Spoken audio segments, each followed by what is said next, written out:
Something happened in the Indian Ocean that nobody was prepared for. Not a warning shot, not a near miss, not a provocation designed to send a message without causing damage. A direct hit. An Iranian missile struck a United States Navy destroyer operating in open ocean hundreds of kilometers from Iranian shores during a live combat operation. And the Pentagon has not confirmed it. Now stop here, because that silence is not nothing. That silence is the story. And before this video is over, you are going to understand exactly why. Depending on what the damage assessment reveals in the next 72 hours, this may become the most significant naval engagement since the Second World War. That is not hyperbole. That is the honest framing of what we are looking at. Let's start with what Iran is actually claiming, because the specificity matters. Through its Islamic Revolutionary Guard Corps, Iran released its 19th official operational statement under Operation True Promise 4. The statement claims a successful strike on a US Navy destroyer and an accompanying supply vessel. Not in the Persian Gulf, not near Iranian coastline, not in any constrained waterway where proximity might explain the reach. The open ocean, more than 600 kilometers from Iranian territory. That geographic detail is not incidental. It is the entire point. Iran is not saying we hit something close to home. Iran is saying there is no safe distance. And then there is the timing, because Iran did not hit this ship during a routine patrol. Iranian forces had been tracking this destroyer for an extended period, not waiting for opportunity, waiting for a specific window. They found it during a refueling operation at sea.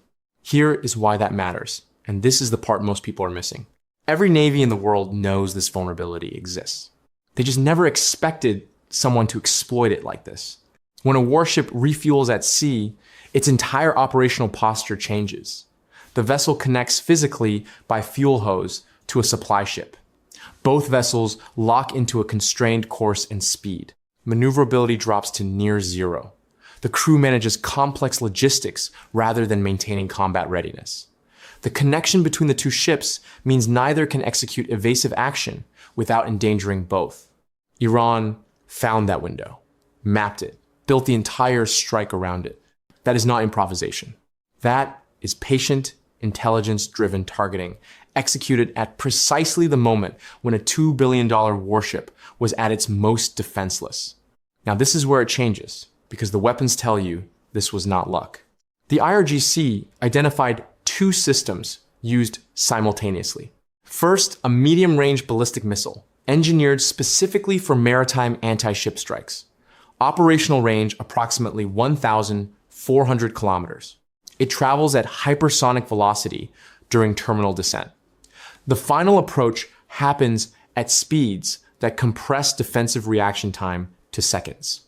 Second, a low-altitude cruise missile designed to fly at near surface level, skimming the water, approaching beneath radar coverage, striking at the waterline. Both launched at the same target, at the same moment. A hypersonic ballistic descent from altitude. A cruise missile approach at sea level from a different vector. Simultaneously, two completely different threat profiles, two completely different approach angles, two completely different speed envelopes.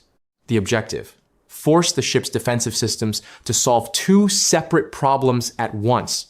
Problems requiring different responses, different tracking systems, different intercept solutions with no time to sequence them.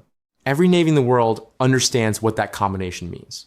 If it worked, and the silence suggests it may have, then something fundamental just changed. This is the part nobody is saying out loud.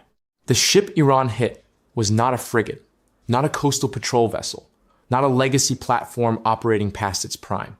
The Arleigh Burke-class destroyer is the backbone of the United States Navy's surface combat fleet.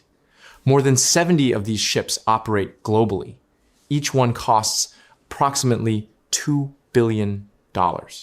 They run 155 meters in length, displace over 9,500 tons, carry crews exceeding 300 personnel. These destroyers carry the Aegis combat system, one of the most sophisticated integrated air defense architectures ever built. Aegis simultaneously tracks hundreds of airborne targets within a 300-kilometer radius. The vertical launch cells carry standard missiles, Tomahawk cruise missiles, anti-submarine rockets. The close-in weapon systems fire thousands of rounds per minute, as a final layer against incoming threats. The Arleigh Burke was specifically designed and built to defeat exactly the kind of attack Iran says it just successfully executed. Now stop and sit with that for a moment.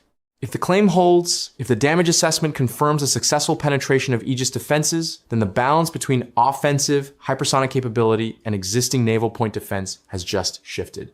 Not in a test facility, not in a simulation, in the Indian Ocean, against the most capable surface warship currently deployed by any navy on Earth. If this is confirmed, every navy in the world has a problem. Now let's look at the silence, because this is where the real story lives. Iranian state media, IRGC affiliated agencies, Yemen-based outlets, Russian agencies, Chinese state media, all carrying consistent details: strike location, weapons used, timing, the dual target scenario. The Pentagon confirmed the broader context of Iranian strike operations across the region. It has not confirmed or denied what happened to the destroyer. Here is the pattern you need to understand. When Iranian missiles miss American spokespeople, move fast. They are specific. They go on record within hours.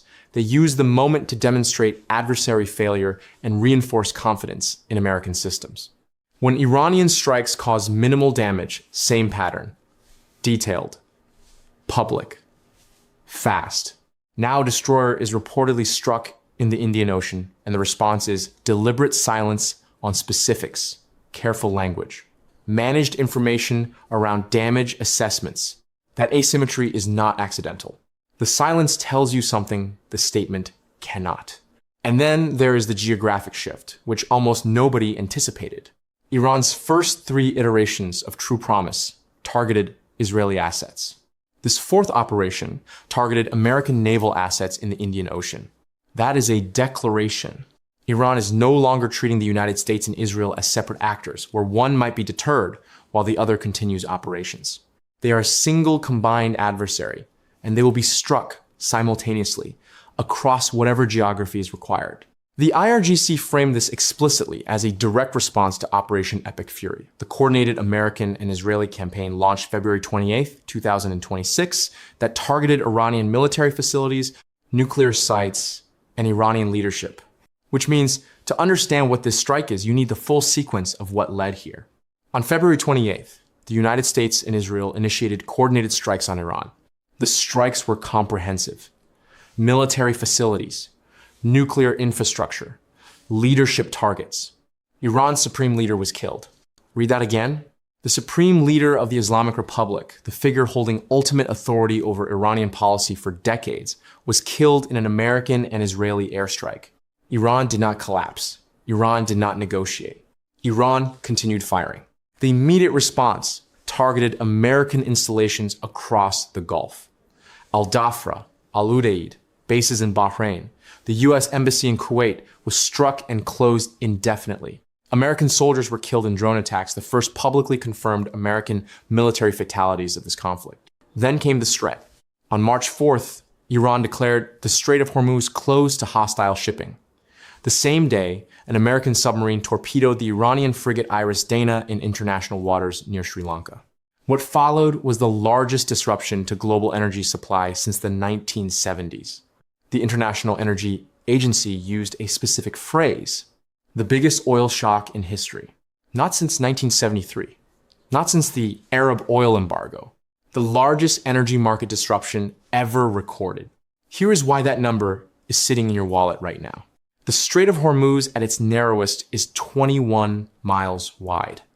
Through that passage flows approximately 20% of the world's daily oil supply, 27% of global maritime crude trade. China receives a third of its oil through that waterway.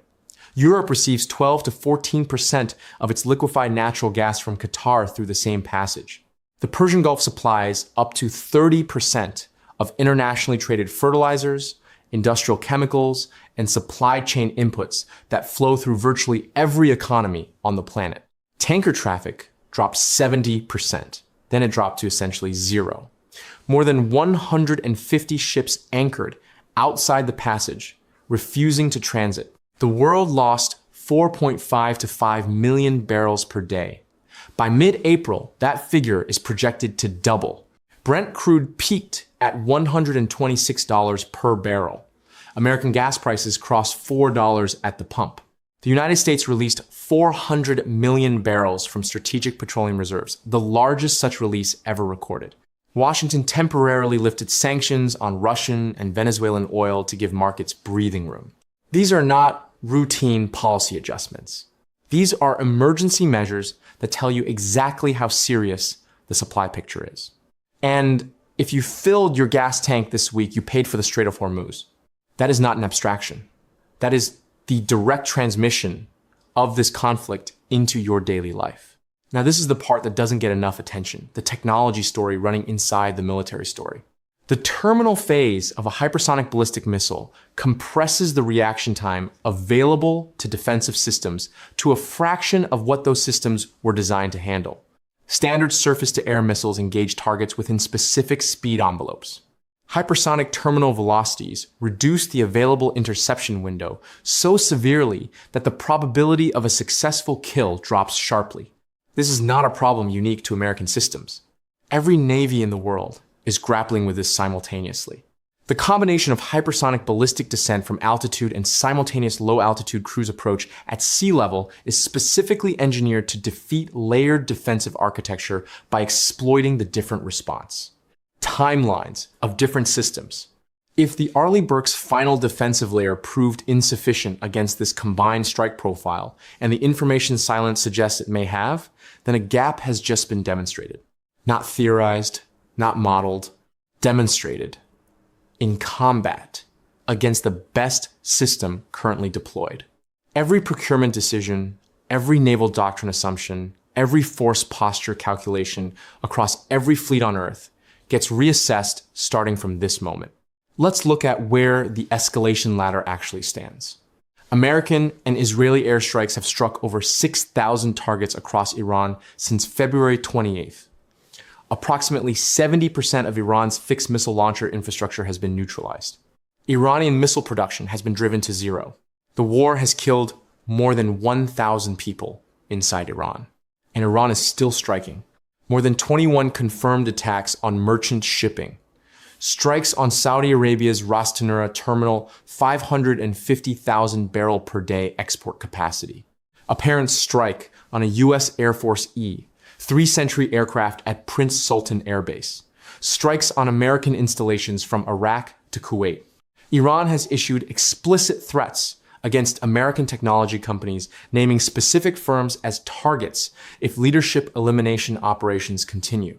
The Iris Dina sinking adds a dimension most analysts haven't fully processed. The vessel had just participated in India's International Fleet Review 2026, formally welcomed as a guest in Indian waters. An American submarine operated with Australian personnel through the AUKUS partnership torpedoed that ship in India's maritime neighborhood. India's foreign minister said only that the ships were caught on the wrong side of events. That is a sentence designed to say nothing while communicating everything. The diplomatic geometry forming around this conflict is shifting in ways that will matter long after the shooting stops. The war has cost the United States an estimated $18 billion as of mid-March. The Pentagon has requested an additional $200 billion. Talks between Washington and Tehran, facilitated through Omani and Pakistani intermediaries, are described by the White House as going well. Here is the complete picture. Iran has claimed a successful, coordinated hypersonic and cruise missile strike on an Arleigh Burke-class destroyer and supply vessel in the Indian Ocean, timed to exploit a refueling window. The Pentagon has not confirmed the specifics. The Iris Dina has been confirmed, sunk by an American submarine. The Strait of Hormuz is effectively closed, triggering the largest oil supply disruption in recorded history. Brent crude peaked at $126 per barrel. American gas prices crossed $4. The largest emergency petroleum reserve release on record has been executed. Iran's supreme leader is dead. Iran is still firing. And somewhere in the Indian Ocean, a damage assessment is being quietly completed. 2 paths, no middle ground. The first path is managed de-escalation. Talks produce a framework. Iran reopens the strait in exchange for security guarantees and sanctions relief. A new Iranian leadership, forced into pragmatism by the scale of destruction, accepts terms that halt the military campaign. Oil flows again. Markets stabilize. The damage is severe, but contained. The precedent set by a hypersonic missile penetrating Aegis defenses reshapes naval doctrine for the next decade. But the immediate crisis passes. The condition for this path: a leadership structure in Tehran willing and able to make a deal while managing the domestic narrative of national resistance. That is a fragile combination under any circumstances. It is especially fragile for a government managing a succession crisis in the middle of active combat. The second path is the spiral. Iran escalates attacks on Gulf energy infrastructure. The Ras Tanura strike was the first move. Subsequent strikes target additional terminals, pipeline systems, and desalination facilities across the Gulf states. Oil crosses $150 per barrel. The disruption compounds beyond what reserve releases can absorb.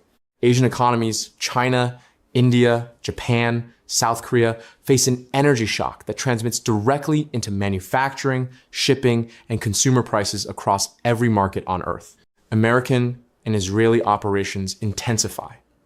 Iranian retaliation intensifies in parallel. The proxy network activates across multiple fronts simultaneously. The war stops being a bilateral conflict and becomes a regional conflagration with global economic consequences that no government has a clean plan to manage. President Trump has already stated publicly that nations seeking oil and gas will have to transit the strait and, in his words, fend for themselves. That the United States will have nothing to do with what happens there. That is an American president walking away from the security guarantee that has underwritten global energy supply chains since 1980 in a single sentence. The destroyer in the Indian Ocean is not just a ship. It is a data point about where the balance of offensive and defensive capability currently stands. It is a geographic statement about the reach Iran is demonstrating. It is a signal about what the next phase looks like if the diplomatic window closes without a deal. The 72 hours ahead will tell us which path this is taking. Watch the Pentagon's language. Watch the tanker traffic numbers. Watch the oil price. Because right now, every number that matters is moving in the same direction. And none of them are moving toward calm.